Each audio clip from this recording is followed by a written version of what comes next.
नमस्कार दोस्तों, मैं एल के भारद्वाज एक बार फिर से स्वागत करता हूं आप सभी का अपने इस यूट्यूब चैनल पर। दोस्तों, आज हम बात करेंगे अगर आप बैंकिंग सेक्टर में कैरियर बनाना चाहते हैं तो आपके लिए कौन कौन से विकल्प उपलब्ध हैं।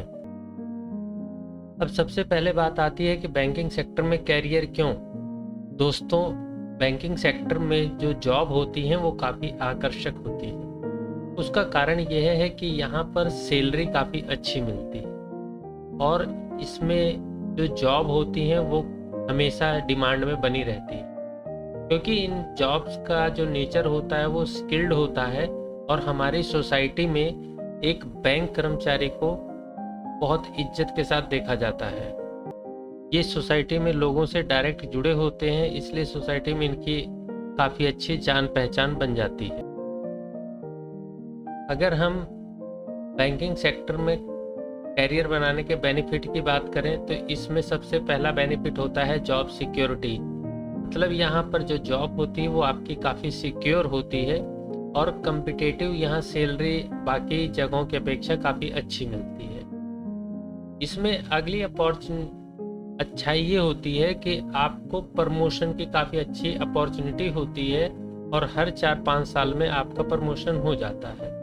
इसमें कैरियर डेवलपमेंट की भी काफ़ी अच्छी अपॉर्चुनिटी होती है, आपको विभिन्न तरह के कैरियर्स में चेंज करने का अवसर रहता है।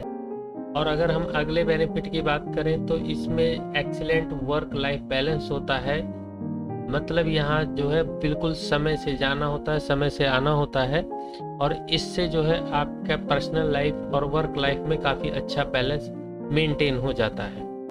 और सबसे बड़ी बात, यहाँ आपको जो है विभिन्न तरह के जॉब रोल्स अवेलेबल रहते हैं जो आप अपनी सुविधा और अपनी कैपेसिटी के अनुसार, अपनी टैलेंट के अनुसार आप अलग अलग रोल्स को चूज कर सकते हैं। बैंकिंग सेक्टर में जॉब की तरफ लोगों के झुकाव का एक सबसे बड़ा कारण बैंकिंग सेक्टर में मिलने वाले बेनिफिट और अतिरिक्त जो लाभ होते हैं उनका भी एक महत्वपूर्ण रोल होता है। बैंकिंग सेक्टर में आपको मेडिकल इंश्योरेंस और sick leave and maternity leave वगैरह की सुविधा काफ़ी अच्छी मिलती है। दोस्तों, अब हम बात करते हैं कि बैंक में उपलब्ध कुछ पोस्टों के बारे में। सबसे पहली पोस्ट होती है बैंक टेलर की। जो बैंक टेलर होता है उसका सबसे प्राइमरी ड्यूटी होती है मॉनेटरी ट्रांजैक्शंस की, जैसे कस्टमर का विड्रॉ करना हुआ, फंड ट्रांसफ़र करना हुआ एंड डिपॉजिट करना हुआ, ये जो है बैंक टेलर करते हैं। और इनकी दूसरी सबसे मेन ड्यूटी होती है कि सभी शिफ्ट में कैश का मिलान करना। साथ ही साथ ये कस्टमर्स को बैंक के प्रोडक्ट एंड सर्विस की जानकारी भी प्रदान करते हैं। दोस्तों, बैंक में अगला पद होता है बैंक क्लर्क का। बैंक क्लर्क की प्राइमरी ड्यूटी होती है अपने सीनियर्स की सहायता करना।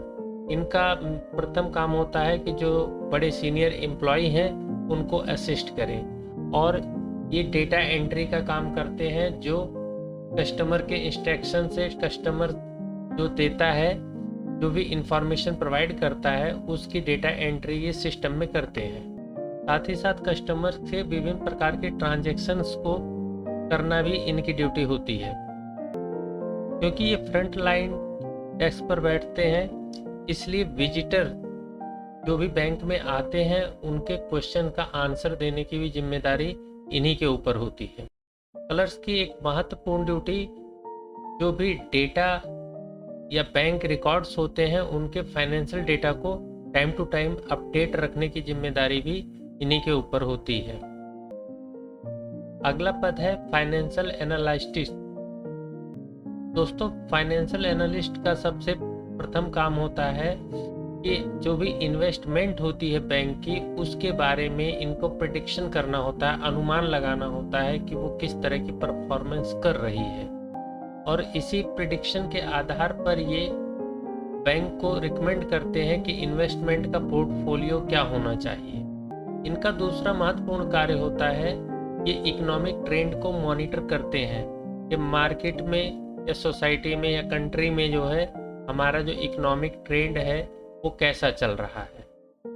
इनका अगला महत्वपूर्ण कार्य होता है कि फाइनेंशियल कंडीशन को एक्सेस करना, ये उसका अनुमान लगाते हैं उसको एसेस करके बैंक के रिस्क को कम करने की कोशिश करते हैं। नेक्स्ट पोस्ट होती है हमारी ऑडिटर्स की। बैंक ऑडिटर्स फाइनेंशियल रिकॉर्ड को चेक करता है और प्रिपेयर करने का भी कार्य करता है। इसका सबसे महत्वपूर्ण कार्य यह इंश्योर करना होता है कि सभी प्रकार के फाइनेंशियल रिकॉर्ड एक्यूरेट हैं, बिल्कुल सही है, उसमें कोई गड़बड़ नहीं है। ऑडिटर कंपनी के फाइनेंशियल ऑपरेशन को एक्सेस करता है जिससे कंपनी के फालतू के खर्चों को रोका जा सके। इसके अलावा ऑडिटर का सबसे महत्वपूर्ण कार्य टैक्स कैलकुलेट करना होता है और टैक्स रिटर्न को प्रिपेयर करना भी ऑडिटर का काम होता है। दोस्तों, अगला पद होता है लोन ऑफिसर्स का।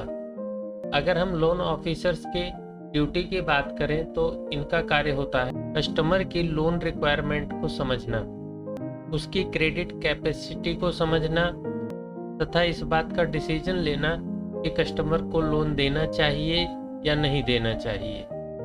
दोस्तों, इनका एक महत्वपूर्ण कार्य यह होता है कि वो विभिन्न रास्तों की तलाश करता है जिससे लोन अप्रूवल के प्रोसेस को फास्ट किया जा सके, जिससे अधिक लोन दिया जा सके ताकि बैंक को अधिक से अधिक रेवेन्यू प्राप्त हो। साथ ही साथ लोन ऑफिसर करंट में चल रहे लोन्स की एप्लीकेशंस को भी रिव्यू करते रहते हैं ताकि चल रहे लोन के बारे में स्थिति की जानकारी रहे और अगर उनमें कोई पेपर वगैरह कम होता है तो उसे पूरा करने की जिम्मेदारी लोन ऑफिसर्स की होती है।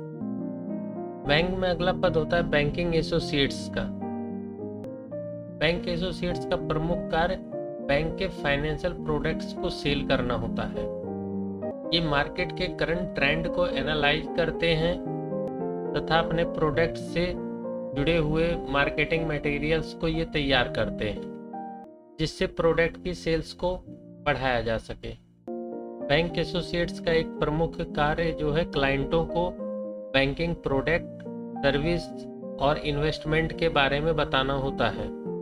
ये क्लाइंट से डायरेक्ट जुड़े होते हैं, इसलिए ये क्लाइंट और बैंक के बीच में एक पुल का कार्य करते हैं। दोस्तों, इसके बाद अगला हमारा आता है रिलेशनशिप मैनेजर। दोस्तों, रिलेशनशिप मैनेजर का कार्य बैंक के कस्टमर की मदद करना होता है। ये कस्टमर की इन्वेस्टमेंट और वित्तीय प्लानिंग में सहायता करते हैं।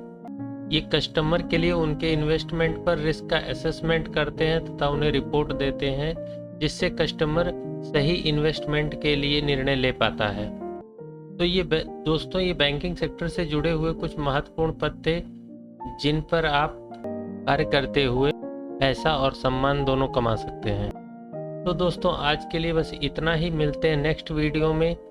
आपको वीडियो पसंद आया हो तो लाइक शेयर करें और इस चैनल को सब्सक्राइब करना बिल्कुल ना भूलें।